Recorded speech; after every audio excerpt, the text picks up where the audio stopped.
Magandang gabi po, Kuya Jovi. Matagal ko na pong sinusubukan tipunin ang lakas ng loob para isulat ito. Hindi ko po alam kung paano sisimulan, pero siguro ito na ang tamang panahon. Dahil sa bawat pagdaan ng mga taon, hindi ko pa rin makalimutan ang isang gabing nagbago sa buhay ko.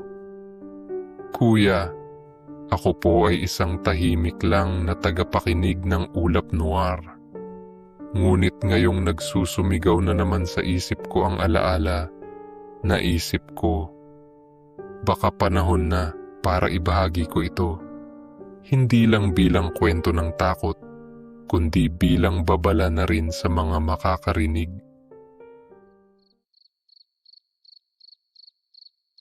Bumabalik ako sa dekada 80, sa maliit naming baryo na napapaligiran ng palayan at kakahuyan. Simple lang ang buhay noon. Umaga, sabay-sabay kaming papasok sa eskwela. Hapon, maglalaro kami ng tumbang preso, taguan o patintero sa kalsada. Kapag magdidilim na, maririnig mo na ang mga nanay na sumisigaw mula sa kani-kanilang bakuran. Bata pa ako noon at gaya ng lahat ng bata, hindi ko masyadong iniintindi ang takot ng matatanda. Para sa akin, ang gabi ay para sa mga bituin, mga kwento, at minsan ay pangarap. Pero isang gabi, natutunan ko kung bakit may mga bagay pala talagang dapat katakutan. Nagsimula ito nang lumabas ang isang kakaibang buwan, hindi lang basta bilog, kundi pula.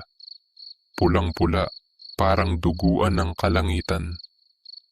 Magkakasama kami noon sa tindahan ni Aling Sion, nagkukwentuhan, nagtatawanan, walang iniintindi. Hanggang sa may isa sa tropa naming bata ang nagbiro. Sabi nila, kapag pula ang buwan, lumalabas daw ang mga halimaw. Nagkatawanan kami, pero biglang dumaan si Lola, may dalang basket ng gulay. Huminto siya at tumingin sa amin ng diretso. At sa tinig na malamig at matalim, sinabi niya, "Mga apo, mag-uwian na kayo. Hindi ligtas kapag pulang buwan." Para bang nanigas kami. May bigat sa boses niya na hindi namin maipaliwanag.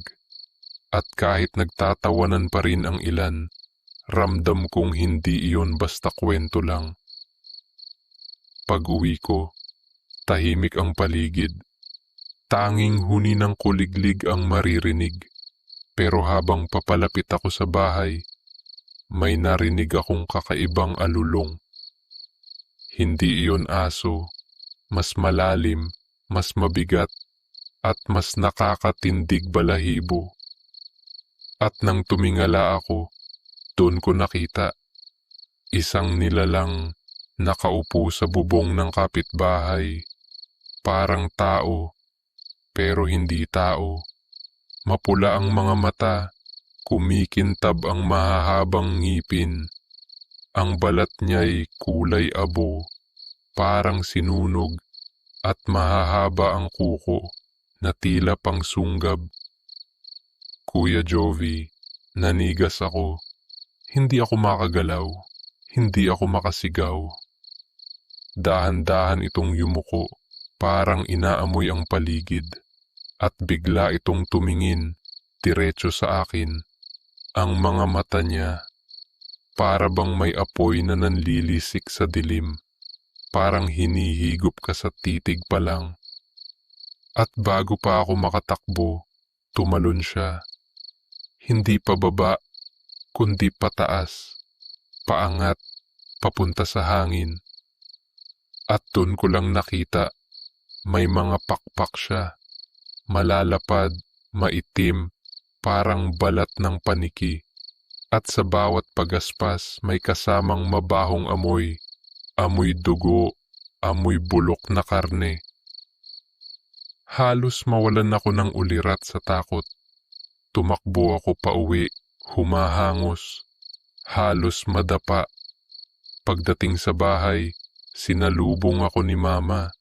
Galit siya, pero nangingibabaw ang takot sa mukha niya. Hinila niya ako papasok, isinara ang pinto, at paulit-ulit na bumulong. Huwag kang lalabas kapag pulang buwan. Naiintindihan mo ba? Wag na wag. Kuya, hindi ako nakatulog ng gabing iyon. At simula noon, hindi na ako naging gaya ng dati. Lumipas ang ilang linggo, hindi ko sinabi sa kahit kanino ang nakita ko. Pero napansin ko ang isa sa mga kababata namin, si Ramon. Tahimik siya. Laging matamlay, laging nakatingin sa malayo. At tuwing nagtatama ang paningin namin, parang may kakaiba sa mga mata niya. Mas mapula kaysa sa dati. Hanggang isang gabi, isa na namang pulang buwan. Narinig ko muli ang alulong. At nang sumilip ako sa bintana, Kuya, nakita ko siya.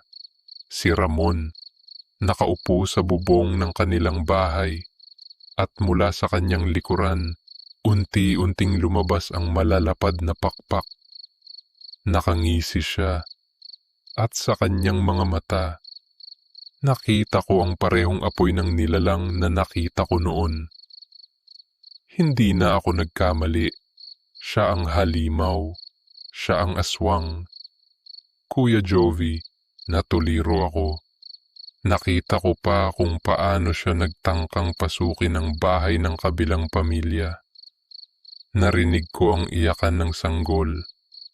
Narinig ko rin ang bulungan ng mga matatanda, nagdadasal ng nakapikit. Pero nang mapansin niyang may mga taong nagising, mabilis siyang lumipad palayo. Mabilis, parang hangin. At mula noon, nawala si Ramon. Wala nang nakakita sa kanya. Hindi na siya bumalik. Pero hindi doon natapos ang lahat, dahil tuwing may pulang buwan, Kuya, naririnig ko pa rin ang alulong.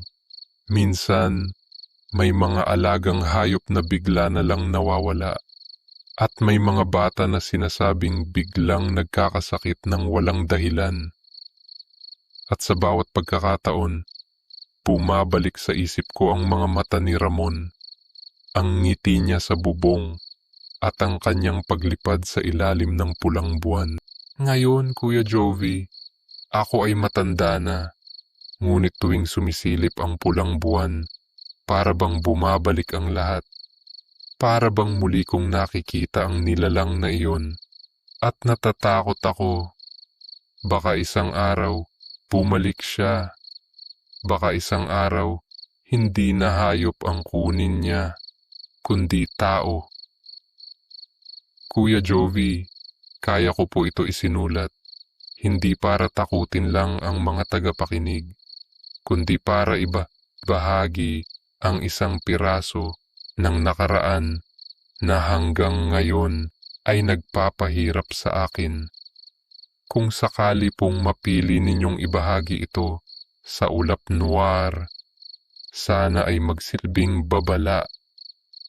Dahil ang gabi ng pulang buwan, hindi lang basta alamat, isa itong sumpa na minsan ko nang nasaksihan. Maraming salamat po sa pakikinig, Kuya Jovi. Sana ay mapakinggan din ito ng iba. Lubos na gumagalang balong.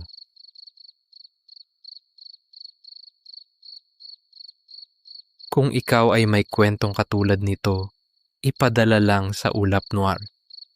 Baka kwento mo na ang susunod naming ilahad. Ako si Jovi ng Ulap Noir. At hanggang sa muli nating pagkikita, kung magigising ka pa, subscribe for more true Pinoy horror stories tuwing gabi sa ilalim ng ulap.